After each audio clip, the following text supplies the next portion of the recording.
America's most wanted man walked out of a maximum security jail using a gun that might not have even been real. Picture this.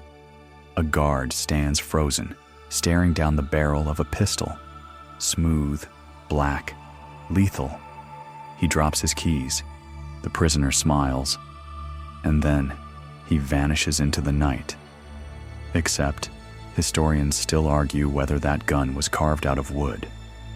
This is the story of the man J. Edgar Hoover called Public Enemy Number 1, John Dillinger. A legend built on speed, bravado, and escapes that made America question how a single man could outsmart an entire nation. But Dillinger didn't become a myth because he robbed banks. He became a myth because he refused to stay caught. Today, we're breaking down the escapes, how he pulled them off, why they worked, and how one tiny mistake finally brought him down. Before Dillinger was famous, he was already dangerous, but not in the way people expected. He wasn't huge. He wasn't particularly violent. But he had one thing no one else had: a brain wired for escape.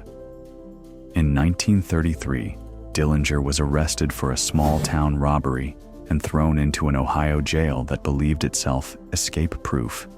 So of course, Dillinger escaped. But here's the twist. Not by climbing, digging, or sawing. He escaped because his gang broke him out. They simply walked in with guns, overpowered the guards, and released him like a VIP pickup service. This was the first time America realized Dillinger wasn't just a criminal. He was a magnet, someone criminals followed, someone authorities underestimated, someone the public found dangerously likable. And Dillinger learned something important. If the law couldn't hold him once, he could make sure it never did again. Not long after his first escape, Dillinger was captured again, this time ending up in the Indiana State Prison, a fortress of stone and steel. Inside, he met Harry Pierpont and Charles Mackley, two men who would become pioneers in the world of escape tactics. Together, they formed a plan so insane it shouldn't have worked.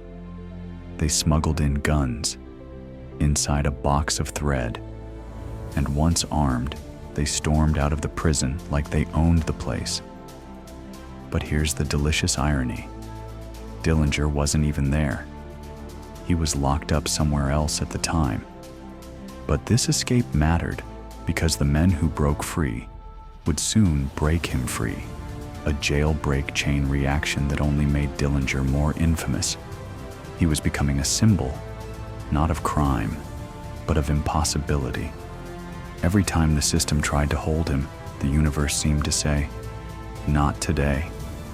Now we get to the escape that made Dillinger a legend. Crown Point, Indiana. A county jail so proud of its security that reporters were invited to photograph Dillinger inside it. Sheriff Lillian Hawley declared, "He will never escape."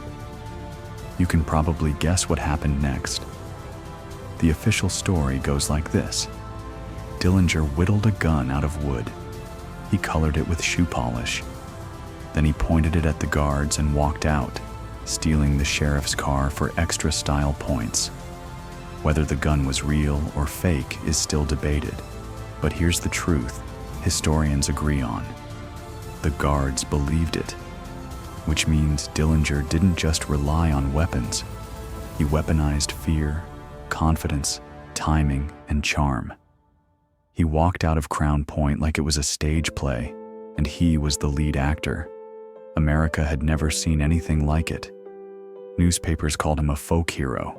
Kids traded his name on playgrounds. Hollywood wanted the rights before he was even caught. Dillinger wasn't just escaping prisons.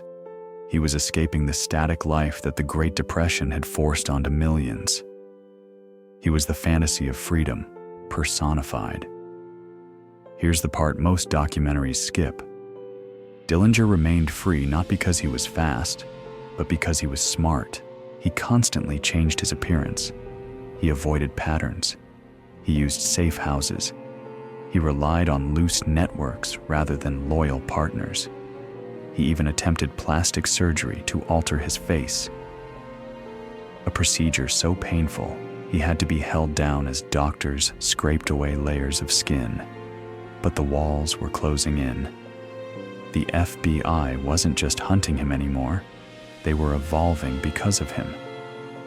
Hoover was building the modern FBI on the back of Dillinger's myth, using him as the justification for better weapons, better communication, better training. Every escape made the FBI more obsessed, more coordinated, more dangerous. The hunter and the hunted were now shaping each other. It wasn't a shootout. It wasn't a chase. It wasn't some brilliant scheme gone wrong. It was a betrayal. A woman known as Anna Kumpanash, or the Lady in Red, told the FBI she could deliver Dillinger in exchange for protection. Whether her dress was truly red or orange under the theater lights doesn't matter. What matters is this: she was the first person Dillinger trusted who didn't trust him back. On July 22nd, 1934, Dillinger walked out of the Biograph Theater in Chicago. He had just watched a gangster film, a strange sort of mirror. The FBI was waiting.